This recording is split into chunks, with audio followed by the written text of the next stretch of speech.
I'm going to read from my memoir, The Memory of Bridges. When I'm 5, my second favourite song is sung by Danny Kaye. It's called The Ugly Duckling. It is a sad song which ends happily. The poor duckling is driven away by the other birds and hides from them through the winter. In the spring, when she emerges from her hiding place among the reeds, the birds see that she's a swan, and they take her back.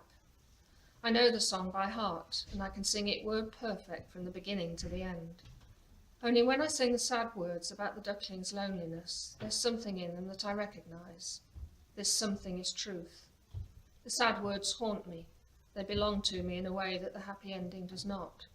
So mostly I only sing the ending when the guard has waved to me, when I'm feeling happy. But the ending does not take away the picture of the duckling in my mind.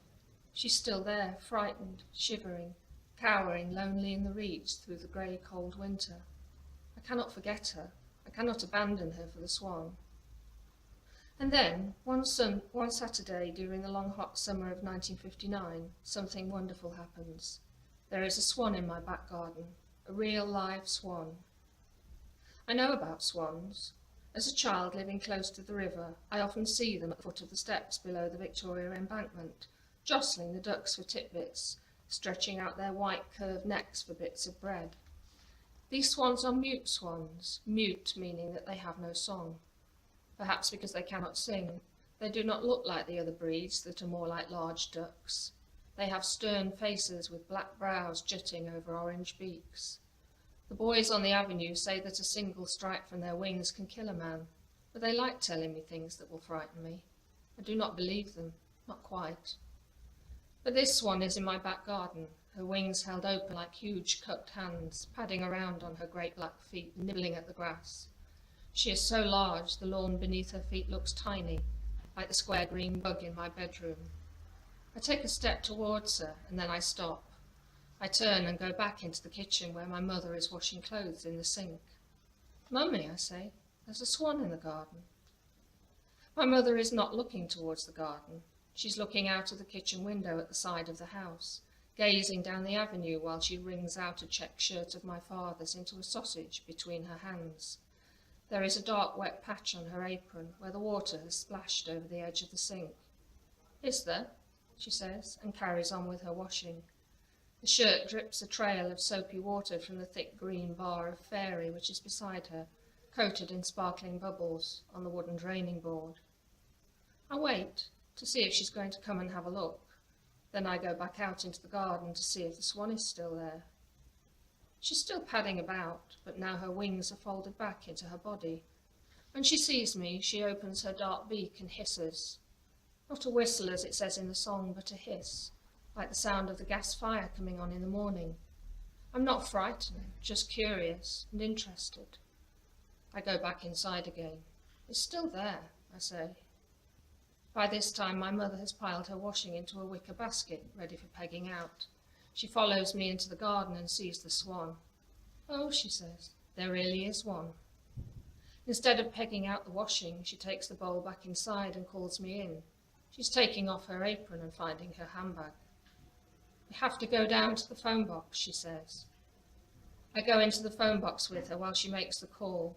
It's tight in the phone box, and I do not know how to use it. My mother dials the numbers, one after the other, the silver dial turning to the right and then turning back with each number. Each number has letters round it. I know all my letters, and I say them to myself quietly, while my mother speaks into the receiver. After she's made the call, we walk back up the avenue and wait. The swan waits with us, unfolding her wings and folding them up again. I look at the S of her neck, the dark head at the end of it, and think how tiring it must be to have such a long neck, what hard work it must be for the swan to hold up her head. She does not hiss again until the man comes. He comes in a van and has long leather gloves and a kind of shepherd's crook with a sharp end to it, which he uses to get hold of the swan by her neck. My mother tells me to go and play indoors for a while, but I only go as far as the side of the house and sit down on the back doorstep, squeezing my hands together and praying that a train will come, that God will appear and make sure that the swan's neck is not broken. I wait and say my prayer again, but there's no train. All I can hear is the swish of the swan's wings, like the sound of the washing flapping in the breeze. Finally, the man comes round the corner of the house. He has his arms round the swan's body and is holding her in a kind of sack, with her black feet dangling. When he sees me on the step, he strokes her neck and says to me, "She couldn't take off, you see. Your garden's too small for her." When my father comes home, I hear my mother telling him about the swan. "And there really was a swan," she says, laughing a little, not unkindly but gently, the way she does most things. But her voice sounds surprised, and I don't understand why she didn't know that I was telling the truth, why she thought it was just one of my stories. "Will the swan be all right now?" I ask my mother as she switches on my nightlight with the pink shade. And I'm sure she says, "Of course." I want to know if the swan had a happy ending, but when she's gone, I feel the sadness of the duckling again.